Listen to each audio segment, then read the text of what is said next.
Magandang umaga po sa ating lahat, mga kababayan. Araw-araw na nakatutok sa ating programa para makibalita sa mga pinakauling hakbang ng ating pamahalaan kontra sa COVID-19. Ako po ang inyong lingkod, Secretary Martin Andanar mula sa PCOO. Good morning, Rocky. Good morning, Secretary. Mula pa rin sa PCOO. Ako naman po si Under Secretary Rocky Ignacio. Kasama ninyong aalam sa totoo at tamang impormasyon tungkol sa pandemyang kinakaharap ng ating bansa. Basta laging handa at sama-sama, kaya natin ito. Kaya naman, bayan, halina't samahan nyo kami dito sa public briefing, #LagingHandaPH. Maya-maya lamang makakasama rin nating magbabalita sina John Mogo, PTV Davao. Para sa ibang balita, ang maging vigilant ay patuloy na sumunod sa mga health protocol sa kadahilanang hindi pa natatapos ang COVID-19 pandemic sa bansa. Ito ang naging paalala ni Senador Bongo sa publiko matapos ideklara ni Pangulong Duterte ang implementasyon ng General Community Quarantine sa Metro Manila at sa mga piling lugar gaya ng Pangasinan, Baguio City, Region 2, Region 3 at Region 4A, base na rin sa rekomendasyon ng Interagency Task Force o IATF. Samantala, mananatiling nasa ilalim na Modified Enhanced Community Quarantine ng Cebu City sa Kabisayaan. Sa ilalim ng GCQ ay mas marami ng negosyo ang magbubukas at magkakaroon ng limitadong transportasyon. Ngunit hindi raw ibig sabihin na kapag GCQ ay maaari na tayong magliwaliw at mamasyal. Ang pakikiisa at pagkakaroon naman ng disiplina ng bawat isa sa atin ay malaking tulong upang tuluyan nating malampasan ang COVID-19 pandemic at umusad na tayo sa tinatawag na new normal. Samantala, para naman mas mapalakas pa ang healthcare system sa bansa, partikular na ang kapasidad ng mga pampublikong hospital at serbisyong medikal sa mga probinsya kontra COVID-19 ay kasalukuyang isinusulong sa Senado ang House Bill 6036 at House Bill 6144 para sa dagdag na bed capacity at pagpapalakas ng kapasidad ng mga local hospital sa Las Piñas at Davao City. Ito umano'y makakatulong din para maging matagumpay ang Balik Probinsya Bagong Pag-asa program ng pamahalaan. Samantala, silipin na muna natin ang pinakahuling bilang ng COVID-19 cases sa Pilipinas. As of 4 p.m. kahapon, na itala ang 18,997 COVID-19 positive sa bansa. 359 ang mga bagong kaso, kung saan 176 sa mga ito ang fresh cases, habang 183 naman ang late cases. 84 naman ang nadagdag sa recoveries ng bansa sa kabuuang bilang na 4,063, habang umabot naman sa 966 ang kabuuang bilang ng mga nasawi matapos itong madagdagan ng 6 kahapon. Samantala, ang buong rehiyon naman ng Southeast Asia ay nakapagtala ng 94,211 confirmed COVID-19. 45,351 total recoveries at 2,834 ang total deaths. Nananatiling walang casualty sa mga bansang Vietnam, Cambodia, Timor-Leste at Laos. Ayon naman sa Johns Hopkins University, as of 5:30 a.m., nasa 6,339,005 na ang kabuang bilang ng mga nagpositibo sa sakit sa buong mundo, kung saan nangunguna pa rin ang Estados Unidos na sinusundan ng Brazil, Russia, United Kingdom at Espanya. Samantala, nasa ika-39 na pwesto pa rin ang Pilipinas sa may pinakamataas na kaso sa buong mundo. Para po sa inyong katanungan at concerns tungkol sa COVID-19, maaari nyo pong i-dial ang 02894-COVID o kaya 02894-26843. At para naman sa mga PLDT Smart Sun at TNT subscribers, i-dial po ang 1555. Maaari nyo ring tawagan ang hotline numbers ng iba't ibang ahensya ng ating pamahalaan na makikita nyo sa inyong TV screens. Patuloy po kayong makibalita sa mga pinagkakatiwalaang sources ng impormasyon tungkol sa COVID-19. Maaari nyong bisitahin ang covid19.gov.ph. Makakapanayan po natin ngayong umaga sina DOST Secretary Fortunato de la Peña, Land Bank President and CEO Cecilia Borromeo, at si Philippine Ambassador to India Ramon Bagatsing Jr. Sa ating mga manonood, kung may nais po kayong itanong sa ating mga resource person, ay i-comment lang po sa ating live feed at sisikapin po natin itong bigyan ng kasagutan. Simulan natin ang ating public briefing kasama si DOST Secretary Boy de la Peña. Magandang umaga po sa inyo, Secretary Boy. Secretary, magandang umaga, Sec Martin and Yusek Ignacio. Napakalaga po ng science and technology sa mga panahong ito. Gayon din po ang research and development para mahanap ang solusyon o gamot sa COVID-19. How is the local R&D faring in the country as of now, spearheaded by the Department of Science and Technology? Well, we are still in the stage wherein we are trying some natural products that can be therapeutics or can speed up the recovery of our COVID-19 patients. I think I've mentioned this before. We have been trying BCO in 2 locations. We have started already the formulations that will be tested initially in vitro for our Tawa-Tawa and Lagundi, which has been known cures for other viral-related diseases. And we are, of course, now doing our negotiations for the collaboration in vaccine trials with at least 4 institutions, 2 coming from China and 2 coming from Chinese Taipei.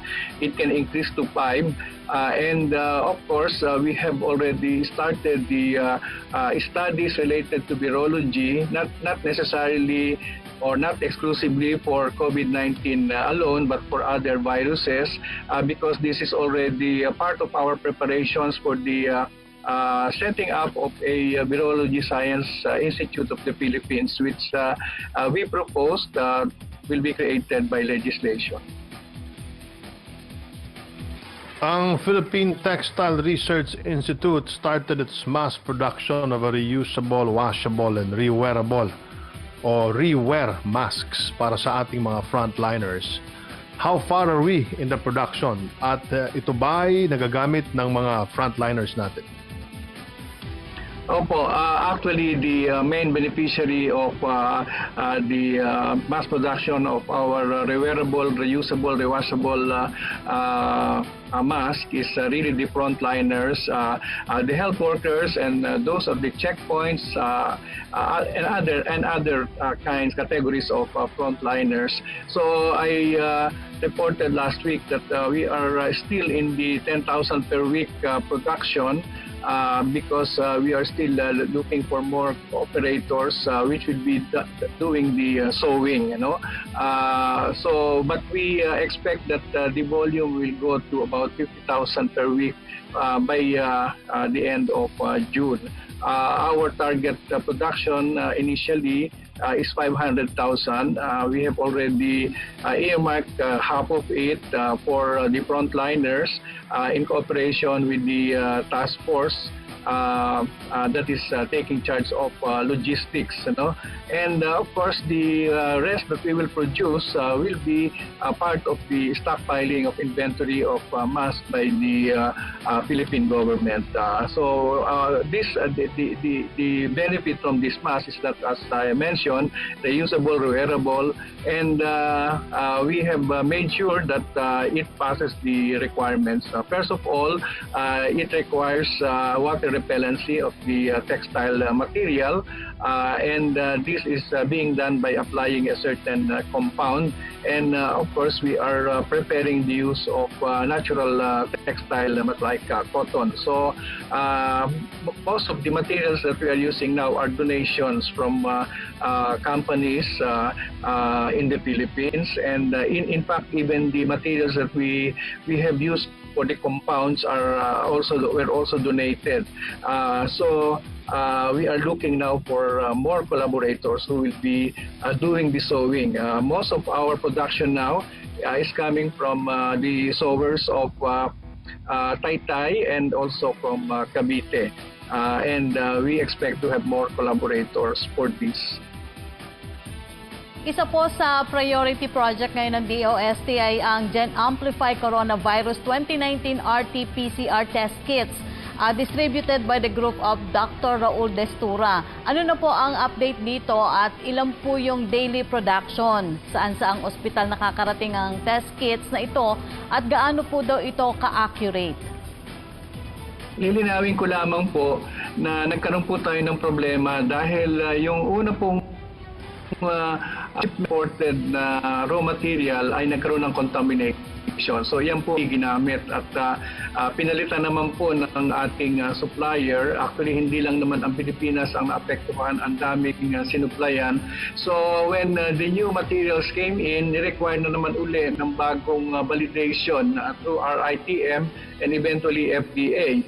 So while in Manila Health Tech, the promised 6,000 tests, it is waiting for a clearance again from FDA, another round of clearance because of the new shipment that of materials that we have. But the production itself is hitting 8,000 tests per day.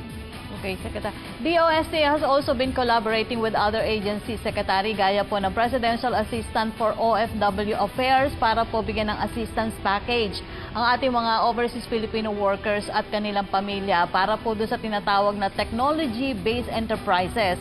Please tell us more about this po. Oo.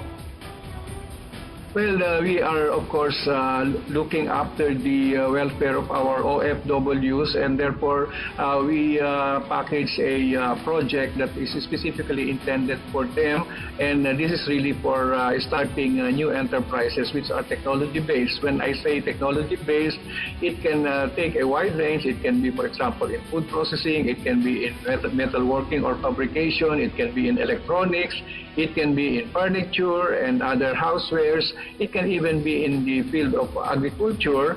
And of course, they can also do services because many of our OFWs have gained certain technical and professional expertise abroad. We have some examples already of those that we have helped in the past, but now we are putting up a program specifically for this. So, for example, there were those who formerly were working as seafarers, and now they are into food processing, into furniture making, and others have formed their own engineering design services companies. You know? So these are engineers who worked abroad, and when they came back, they set up their own professional services company. I have known a good example who was really who learned very good automation skills when he was still there, and he put up a startup here. Now they employ more than 200 people in the engineering company. So our assistance will be in two phases. One is really prepare them, first give them some kind of a test for entrepreneurial competencies, and then give them some training on entrepreneurship, and then help them in identifying which enterprise they want to enter into.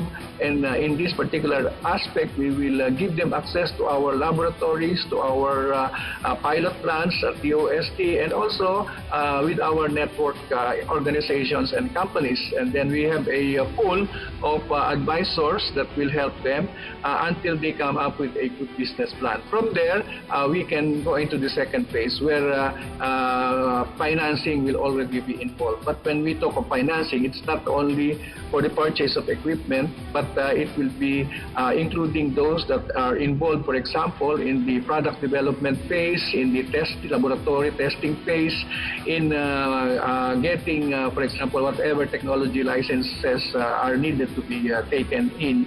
And so initially we are testing it at the NCR region, at the National Capital Region, but we will soon move out to the provinces. So this is both a support for our OFWs and also some kind of a support to all Balik Provincia, because we have many OFWs that are going home to their respective home provinces. Bukod po dito ay may assistance din ginagawa ang DOST para sa mga MSME sa pamagitan ng inyong set-up program. What exactly is this program? At anong klaseng assistance ang ibinibigay ng DOST sa mga MSME? Well, it is a long-running program. It has been in existence since 2003, and it has been one of the most popular programs that we have. Set up means Small Enterprises Technology Upgrading Program. And here, again, it is a package of assistance to existing firms. It should be at least a 3-year-old firm that has been in existence. And again, it can cover a wide range of technology-based businesses, as I mentioned earlier. Now, but the focus of our assistance really is to help them identify how they can improve their productivity, their quality, and their capacity. So most of the interventions here are really going into the acquisition of equipment for better technology, for expansion, and also for good quality. And the assistance that we give is that we enable them to procure the needed hardware and also the software that accompanies them so that they can use this in their firms. And we give them, actually, we call this an advance, because the equipment that are purchased still belong to the DOST until they have repaid without interest the amount that we advance for this. So it's not a loan, it's some kind of a lease purchase arrangement, but with no interest. We give them a 1-year grace period before they start their payments, and they do this on a monthly basis, giving them an allowance of 3 years. It can be a little more than 3 years if the amount involved is much bigger. But we have a very, very high collection rate in this case. Of course, during the COVID-19, we had to give them a further grace period, actually a moratorium on payments, total of 5 months moratorium. Isa sa focus projects ng pamahalaan bilang long-term solution para tugunan ng high population density sa Metro Manila ang Balik Probinsya Bagong Pag-asa program, at ang DOST, NEDA at UP Foundation ay meron pong plano patungkol dito, itong New Growth Center Development Model. What exactly is this at paano po ito makakatulong sa ating mga kababayan? Well, it started 2 years ago. I have been attending meetings at NEDA, particularly in support of the passage of the Land Use Act. And they always talk about comprehensive land use planning. And I thought that DOST can contribute. I did not announce this to them, but at DOST we commissioned a research, actually a model development that was done by the Planades Foundation, which is affiliated to the UP School of Urban and Regional Planning. So they have been working on this, and they were about to finish and to submit the model to us. It's just the training component that has been lacking, and a few data that they need to give us, maybe to the tune of remaining 10%. So we thought that this can be used in the Balik Probinsya program.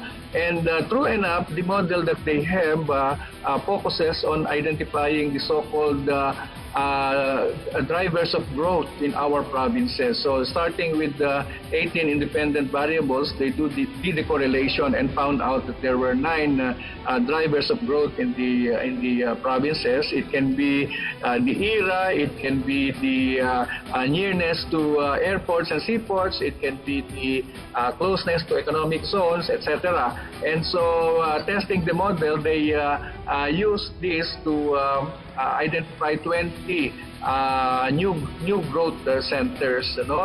When we talk of new growth centers, it's really a mix of agro-industrial development. And these top 20 provinces have been identified. And then they also have a portion in the model where they can project the increase in population in these newly growing centers. And so they projected the growth in population in those 20 provinces that they have identified to the model, and tested or validated the actual increase in population versus the actual versus the predicted. And so this now is the basis for forecasting the number of households that will be going, or the increase in the number of households that will require new housing, okay? And therefore this will be a good instrument, particularly for our housing agencies, to plan for, and of course to the LGUs, to plan for the housing requirements in their newly urbanizing areas. But on top of this, the model also can help in simulating the direction or the growth in the other aspects, like in terms of the transportation requirements, in terms of the industrial zone locations, or the industrial growth locations, and other areas. So they came up with the testing of this model in the #1 province in the top 20 that was the result of the model testing, and it was actually the province of Cebu. So they tried it, and we have now outputs for the province of Cebu. When I presented this to NEDA, Acting Secretary Carl Chua, he was hoping that we can produce all the results for all the 20 provinces. But I said that the contract between us and the Planades group was only to come up with the model, to test it in one particular province, and also to conduct the training for LGUs who want to avail of this model, and also to come up with the manuals or the guidelines that will be needed. So we will be scheduling some kind of a webinar and launching, so that LGUs who would like to use the model, this is the newly growing development model, can be given training on the use of it. And the DOST will be on the assist, particularly through our offices. Secretary, mainit na usapin din po sa education sector ang learning delivery system sa oras po na magsimula na ang academic year 2020-2021. Ano po yung adjustment na gagawin naman ng Philippine Science High School to comply to the AITF guidelines po? Well, we of course assume the two scenarios depending on the decision of IATF. One is if they will not yet allow face-to-face classes, and therefore this will all be done through the use of distance learning materials, both electronic and printed, because there are also students who may be living in remote areas, and therefore we are not assured that there is connectivity in their areas. The problem of using the equipment, the computer, the laptop, can be solved. We can provide those who do not have yet, but this is actually a relatively small percentage at this point. But those where the connectivity is difficult, then we will be forced to produce or to use printed materials, and we will make sure that this will be delivered to their specific locations. Now, if there will be a decision to allow face-to-face interaction already, or face-to-face classes at some point in time, then we will go to blended learning. And this is a combination of the face-to-face learning in the classrooms and the distance learning mode. Yung face-to-face will be the usual learning in the classroom mode, but the distance learning is as I have described.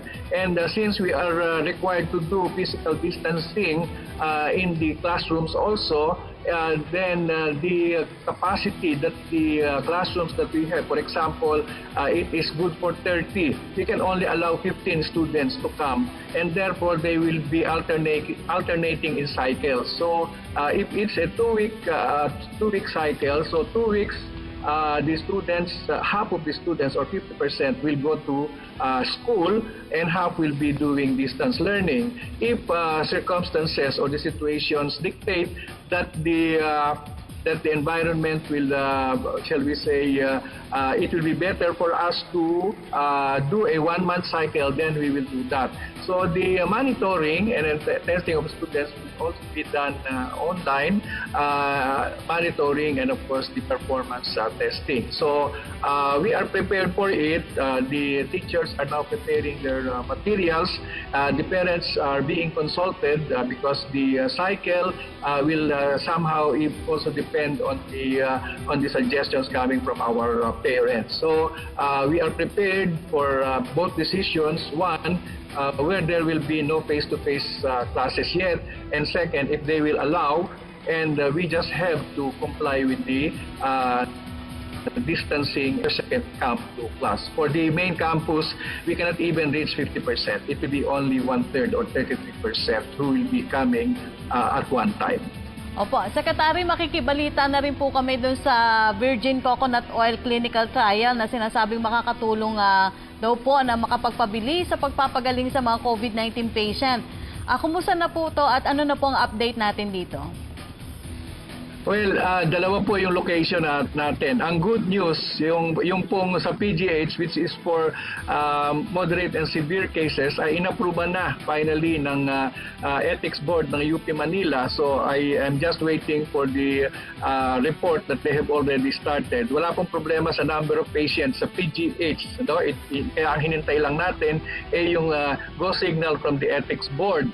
And the period for giving the BCO in PGH is only 14 days to test whether it has a good effect on the patient. So as I have indicated earlier, we are planning, or they are planning for 100 patients. Half will be on BCO and half will be not be given BCO, so for comparison purposes. Now, the one that we are contacting in Santa Rosa, while it has started already almost a month ago, the arrival of patients is relatively slow, okay? And so we cannot still meet the 90 recommended number of patients to be enrolled. And what we did was to include 2 other shall we say, hospitals or centers who have patients. And fortunately, Medical City has set up just 2 weeks ago a facility in Santa Rosa, and they agreed that they will participate. And then also the quarantine center of Santa Rosa will also be a source of additional patients. This is for the case na hindi sila masyadong severe. Ito yung mga mild pa lang at saka yung tinatawag nating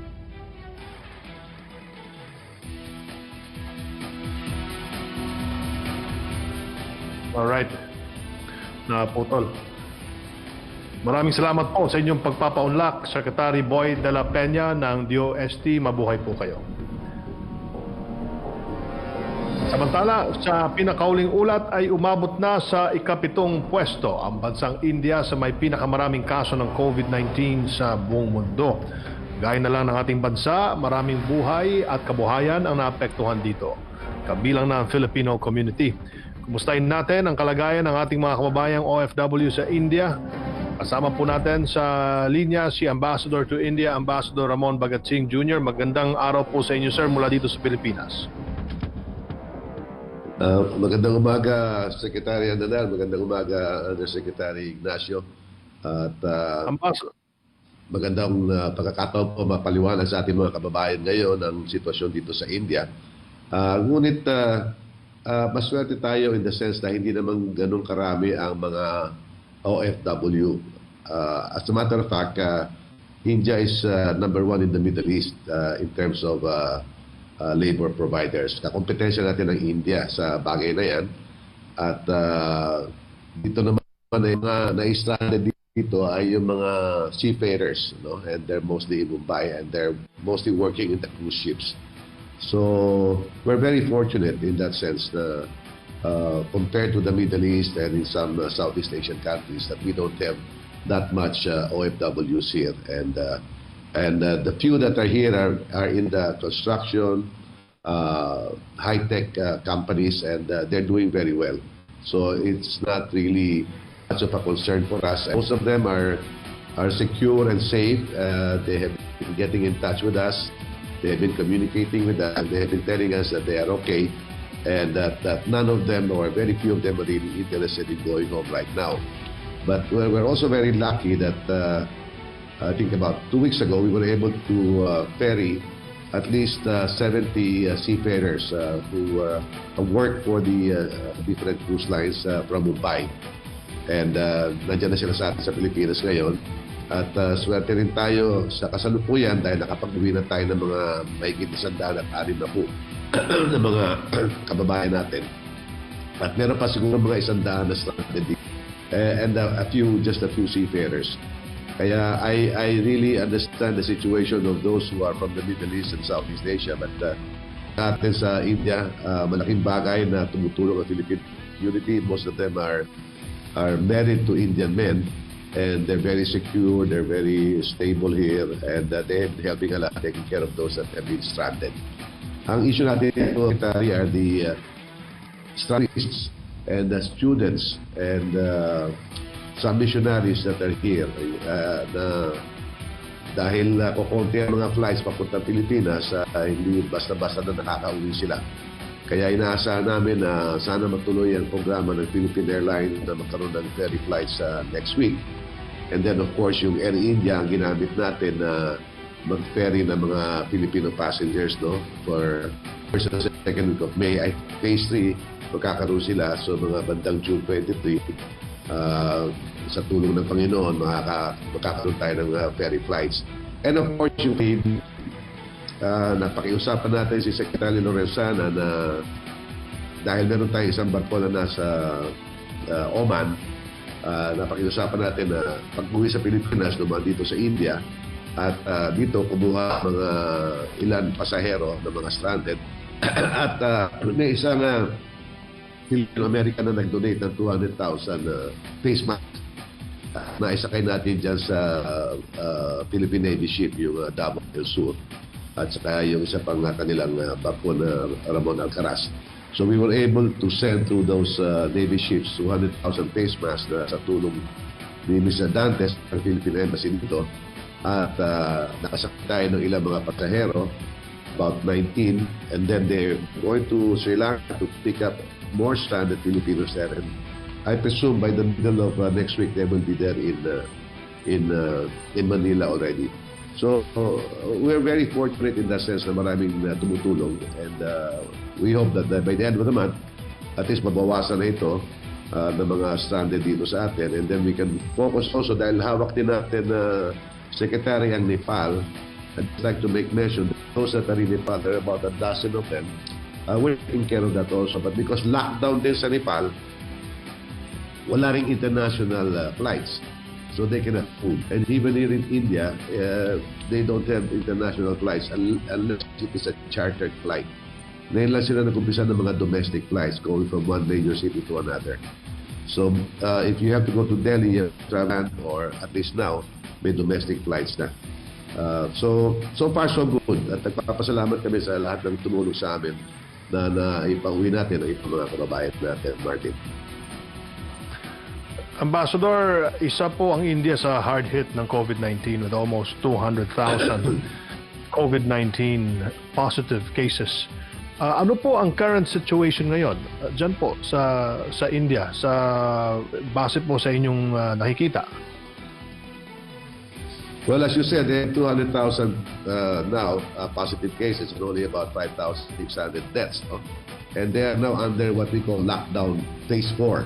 Kasi every 2 weeks, nagka-lockdown 1 sila, then they improve. If the situation improves, they ease some of the lockdown measures. So now at this stage, dati essential services lang, hospital lang. Ngayon, they have opened up some stores, na standalone stores. They are now allowing mobility of people. May mga tawag dito, mga tricycle nila na pwede nang sa kalsada. They eased up the curfews. Dati alas 7 ng gabi curfew na. Ngayon ginawa nila alas 9 hanggang alas 5. And then pinapayagan nila kasi ang problema dito, maraming mga migrants na sinasabi. Nagtatrabaho sa big cities pero nakatira sa mga probinsya. Ito yung nakikita mo sa TV ngayon ng mga stranded dahil walang paraan makauwi sa probinsya. So ngayon, tinan nila ng maraming sasakyan, mga bus, mga trains, para makasakay ito, mga trabado na ito, makauwi sa probinsya. And this is the reason probably why there is now a spike, no? Tumataas na naman. In some states, there are at least 28 states dito. So may mga ibang na kontrolado nila ang COVID. Pero may mga ibang states, kasi for example, Uttar Pradesh, ang citizens niyan, ang resident, 200 milyon, mas malaki pa sa Pilipinas, isang probinsya lang.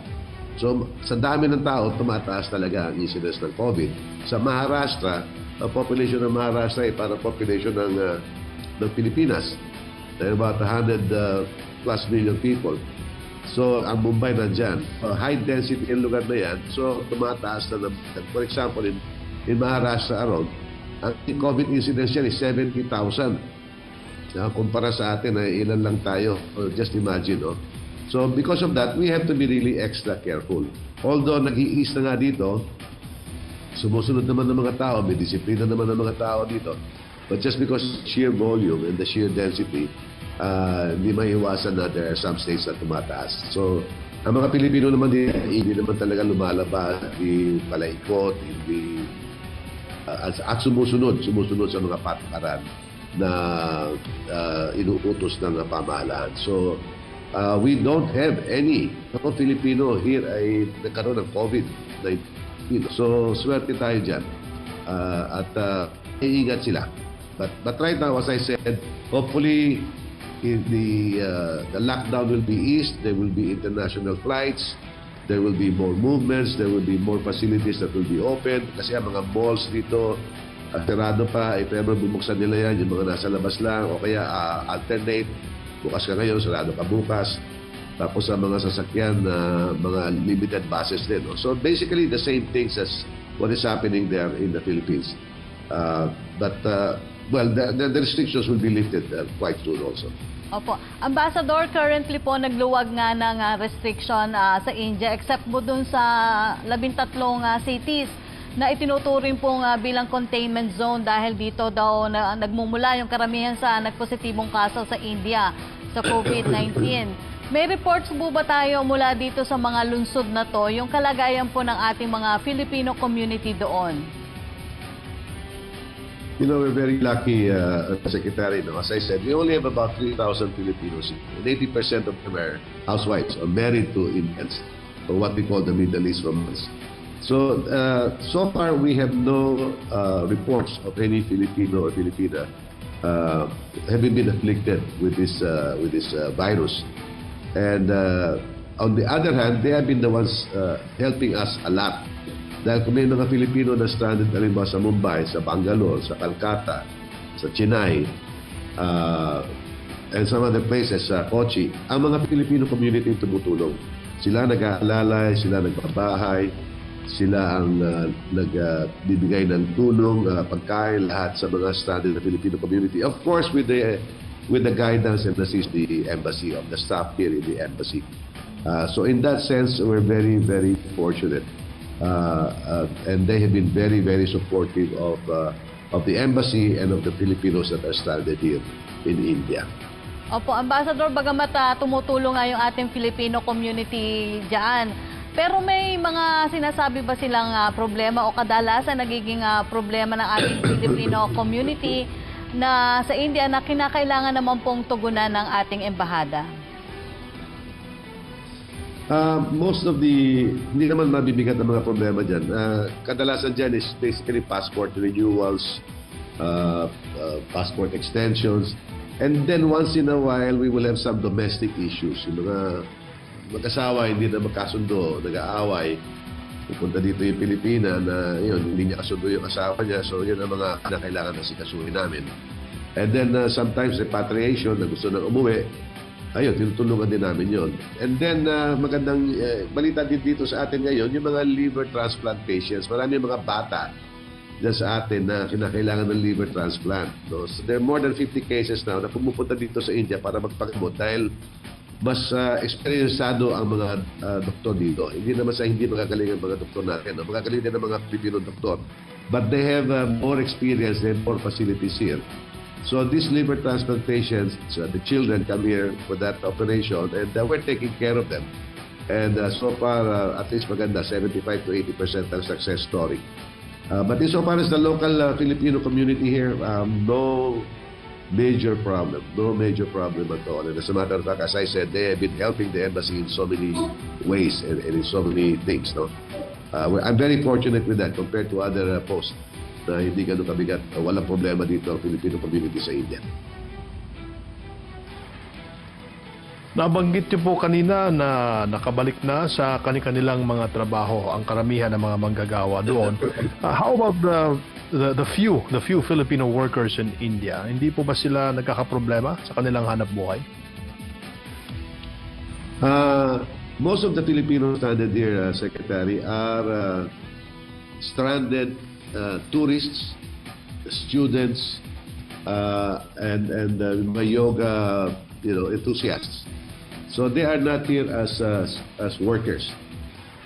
Bibihira dito ang worker, no? Yung mga OFWs dito are under contract and they're in the provinces and they're all taken care of, they're all being handled well, their contracts are okay. So we don't have any problems with them. Yung mga seafarers na alam ba, they work in the cruise lines or they work in several ships, stranded yung barko nila sa Mumbai, yan ang ating inaasikaso ngayon. And so far, we have been able to bring home mga 70. So there's just a few, siguro mga 10 or 15 na stranded sa Mumbai ngayon. At we have been communicating with them and we hope that if PAL will have the flight by, in the next 10 days, these Filipinos will be on board. Other than that, wala. Siguro mabibilang mo ang mga Filipino na nagtatrabaho dito, not more than 40. Yung, one of the, food companies, nagtayo ng kumpanya dito, ayan, pero they're doing very well. And then there's another construction company, Filipino company in Chennai with a contract. They're doing very well. So, thank God we don't have issues with OFWs here in India. Maraming salamat po sa inyong panahon, Ambassador Ramon Bhagat Singh Jr. mula sa New Delhi, India. Mabuhay po kayo, Ambassador. Maraming salamat, Secretary Undersecretary Ignacio. Maraming salamat sa pagkakataon na ito. Samantala, Sekretary, sa gitna ng mga alituntunin na mahigpit na ipinatutupad ng ating pamahalaan ay isa sa mainit na usapin ang pagsisimula ng academic year at dahil nga sa pagbabagong inaasahang magaganap, inaasahan rin ang posibleng pagbaba naman ang bilang ng mga enrollees para sa taong ito.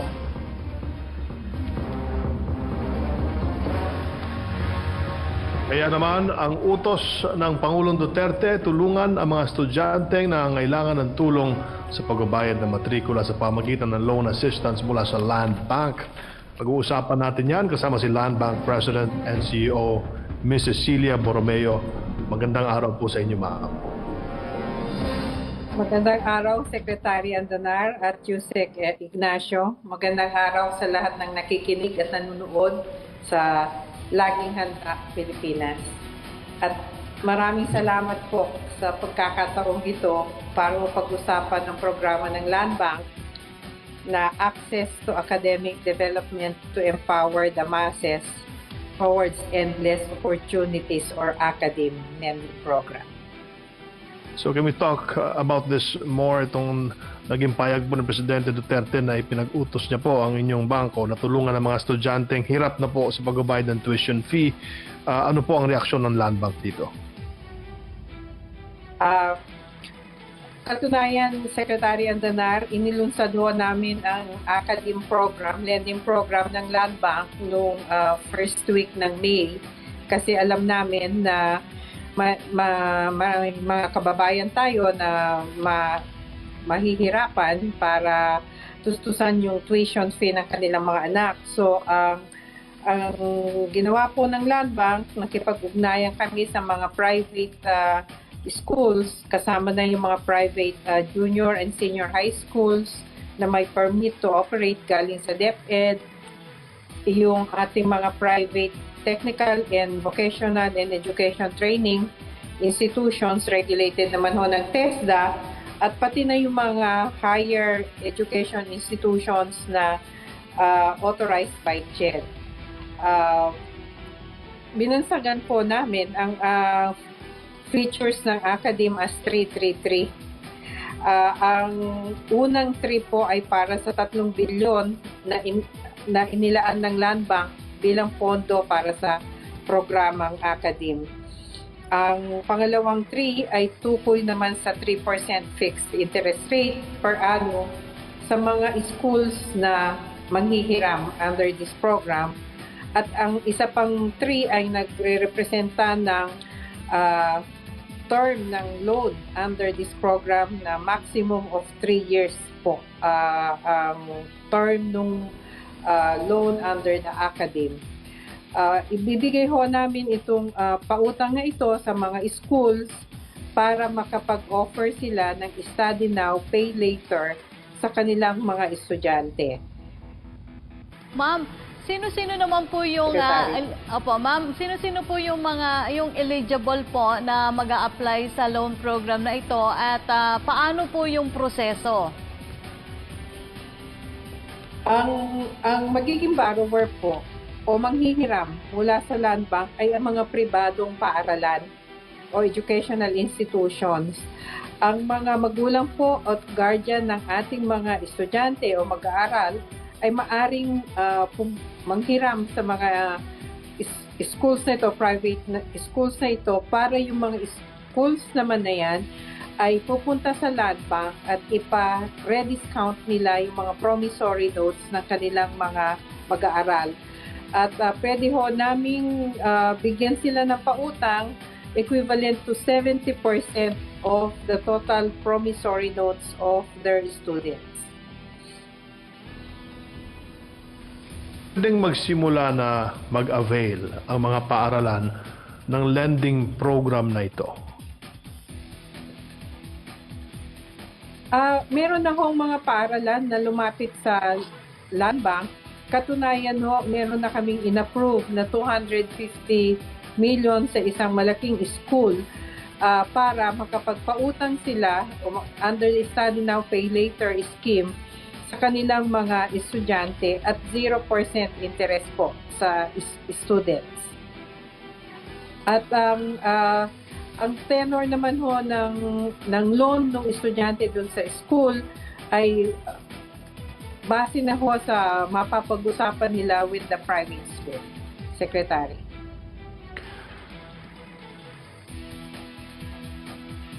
Salamat po sa inyong panahon, at ang nakasama po natin ay si Ms. Cecil Borromeo, ang Presidente at CEO ng Land Bank of the Philippines. Mag-ingat po kayo. Stay safe, ma'am. Thank you, Yusek. Stay safe too. Thank you, Secretary. Samantala, alamin po naman natin ang mga balita ng kalap ng Philippine Broadcasting Service mula sa ating mga lalawigan. Please go ahead, John Mogol. Yes, magandang tanghali, Sec Martin at Yusek Rocky. Sa ating mga balita, ang DTI Quezon bumuo ng team para magsagawa ng inspeksyon sa mga barbershop, salon, dine-in restaurant at fast food establishments na nasa ilalim ng GCQ. Mula po sa Radyo Pilipinas, Lucena, ang detalye ng balitang yan hatid ni Tom Alvarez. COVID Radio. Hashtag Laging Handa. Radyo Pilipinas Special Coverage. Bumuo ng team ng DTI Quezon na magsasagawa ng random inspection sa barbershops, salons, dine-in restaurants at fast food establishments na magsisimula magbukas sa darating na ika-7 ng Hunyo. Sa paikpanayam kay DTI Quezon Business Development Division Chief Mrs. Ana Marie Quincina, sinabi niya na kapag may nahuli silang business establishments na lumabag sa ipinalabas na guidelines ng minimum health protocols, ay kaagad-agad nilang ipatitigil ang operasyon nito. Papayagan lamang ito mag-resume ng operation kapag nakapag-comply na sa requirements na hinihingi ng kagawaran. Nanawagan din siya sa mga may-ari ng restaurants, fast food establishments, barbers at salons na huwag nang mag-aksepta ng panahon sa opisina ng DTI para humingi ng clearance para maka-operate dahil ang business permit na inisyu ng local government unit ay sapat na. Pinaalalahanan din ni Mrs. Quincina ang customers na sumunod rin sa minimum health protocols ngayon GCQ para maiwasan ang pagkalat ng COVID-19. Samantala, ayon pa rin sa DTI, ay 30% lamang ang maximum capacity na paihintulutan sa barbershops at salon sa ilalim ng GCQ at gagawin namang 50% capacity kung mapasailalim na sa MGCQ ang lalawigan. Mula sa lungsod ng Lucena, Tom Alvarez, Radyo Pilipinas. COVID Radio. Hashtag Laging Handa, Radyo Pilipinas Special Coverage. Maraming salamat, Tom Alvarez. Samantala, ang Iligan Diocese balik na po sa pagsasagawa ng misa matapos mailagay sa Modified General Community Quarantine ang kanilang lungsod. Mula Radyo Pilipinas Iligan, narito si Bima Minyoza. COVID Radio. Hashtag Laging Handa, Radyo Pilipinas Special Coverage. Balik na sa pagsasagawa ng banal na misa ang Diocese of Iligan matapos na mailagay sa Modified General Community Quarantine o MGCQ ang lungsod ng Iligan simula June 1, 2020. Ayon kay Bishop Jose Rapadas, ngayong pinapayagan na sa MGCQ ang pagsasagawa ng religious activities na pagdesisyonan na rin nila sa Parish Priest Council na ibalik na ang banal na misa, ngunit kailangang sumunod sa guidelines at protocols tulad ng physical o social distancing, paghugas ng kamay na may sabon at pagsuot ng face mask.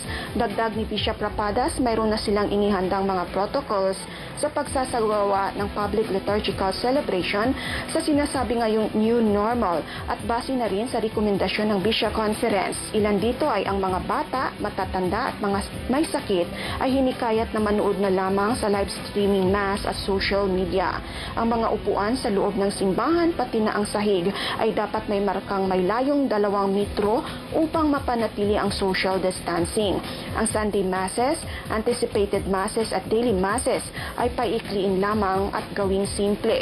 Tiniyak naman ni Bishop Rapadas na ang simbahang Katoliko ay sinusuportahan ang ginagawa ng gobyerno upang labanan ang coronavirus disease o COVID-19. Gikan dinhi sa lungsod sa Iligan, Biama Minyosa, Radyo Pilipinas. COVID Radio. Hashtag Laging Handa, Radyo Pilipinas Special Coverage. At ayan po ang mga balitang nakalap natin dito sa Philippine Broadcasting Service mula po sa iba't ibang panig ng ating bansa. Balik tayo sa studio kina Sec Martin at Yusek Rocky. Maraming salamat, John Mogol ng PBS. Samantala, puntahan naman natin ang balitang nakalap ng PTV Davao kasama si Jay Lagang. Jay?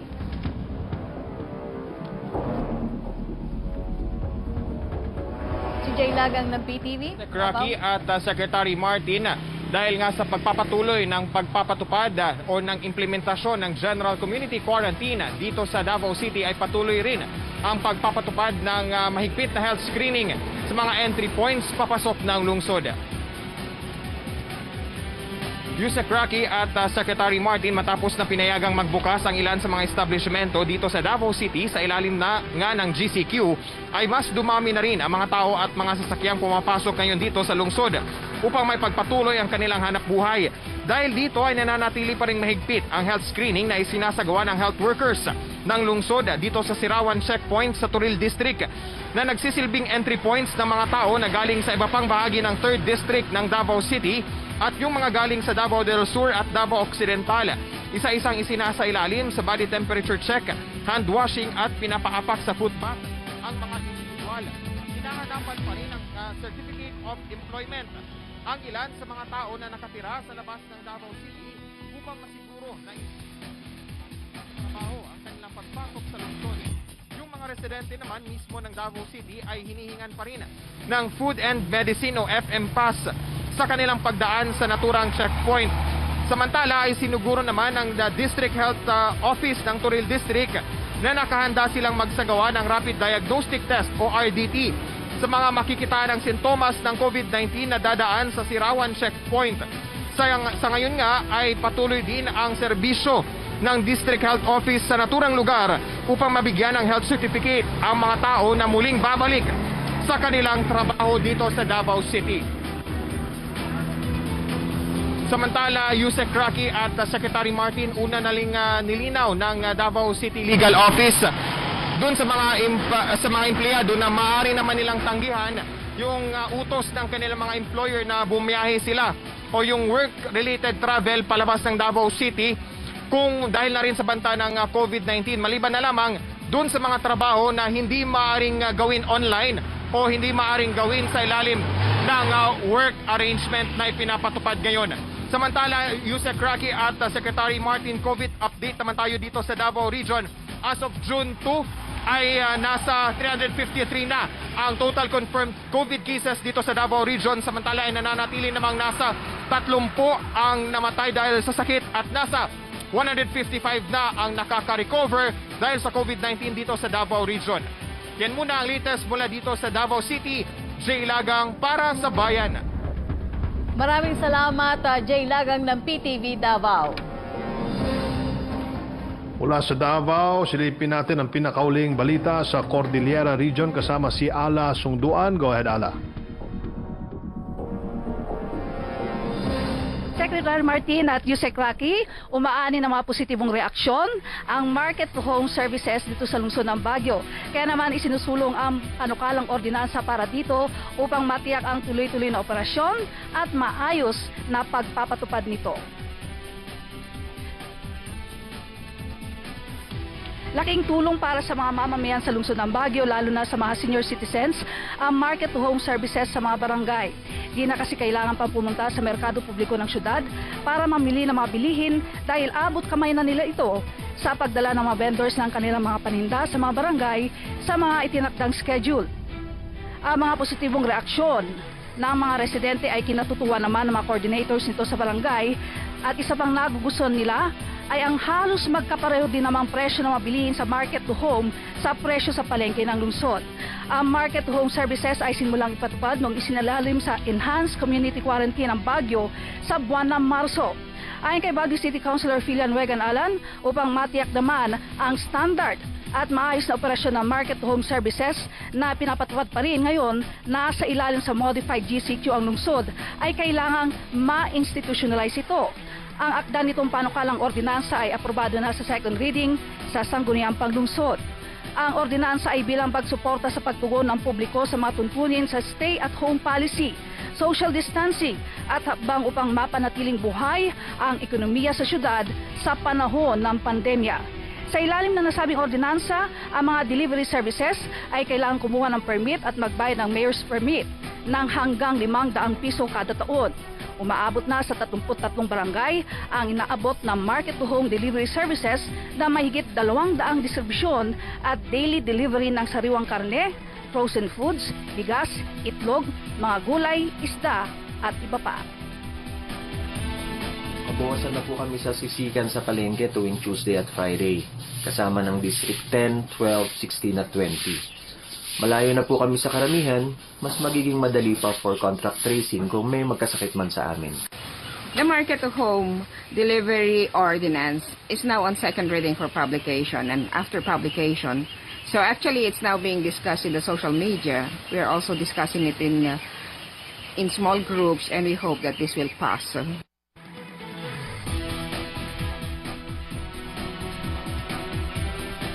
Tungkol nga sa market-to-home services, ay pinapatupad din sa lungsod ng Baguio ang mga rolling stores. Katuwang ang Department of Trade and Industry bilang hakbang pa rin ng lokal na pamahalaan laban sa COVID-19. Live mula dito sa Baguio City, Ala Sungduan para sa Bayan. Maraming salamat sa iyo, Ala Sungduan ng PTV Cordillera. Maraming salamat sa ating mga naging panauhin ngayong araw at sa ating partner agency sa kanilang patuloy na suporta at walang sawang paghatid ng balita at impormasyon. Maraming salamat din po sa Filipino Sign Language Access Team for COVID-19 sa inyong araw-araw na pakikiisa sa ating programa. Mabuhay po kayo.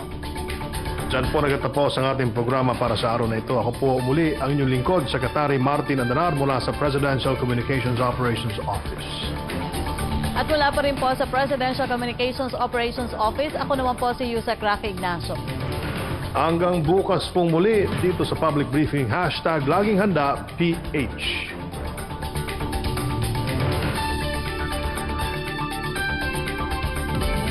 Kaya natin to, kaya natin to.